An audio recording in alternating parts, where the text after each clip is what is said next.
Hello guys, magandang araw sa inyo. So ngayon araw guys, ang ituturo ko sa inyo ay kanta ng Cap Audio na Sagada. So madali lang siya guys, basic chords lang naman siya. Ang chords niya ay G, D, E minor, and C. So kung anong chords mo yung mga chords niya, yun yung magiging chords mo sa intro, sa verse niya, at saka sa chorus niya. So magkakaiba lang siya guys sa refrain niya.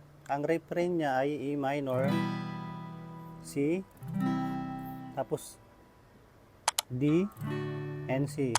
So yun yung refrain niya guys. Doon lang siya mag-iiba. So sa strumming pattern niya guys ay down, down, down. Sorry, down, down, up, down, up, down, up, up. So pagka down mo, sundan mo siya ng dalawang down, isang down up ulit, isang down up, tapos up. Parang ito siya.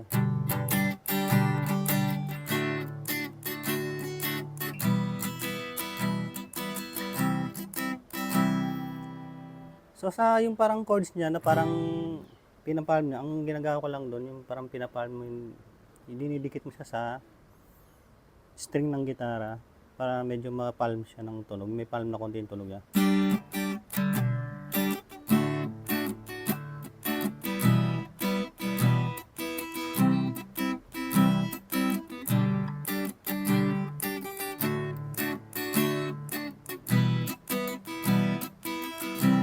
So anong verse lang naman yung tunog na ganun. Sa the rest na kanta na ay wala nang ganun. So umpisa na natin guys.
ayun guys, sobrang dali lang ng chords ng Sagada. So ang tips ko lang guys, pag pwede mo sabayan yung kanta niya para masanay ka sa strumming niya. So madali lang naman yung strumming niya. So yun, kaya mo yan guys. So hanggang dito na lang. Salamat guys.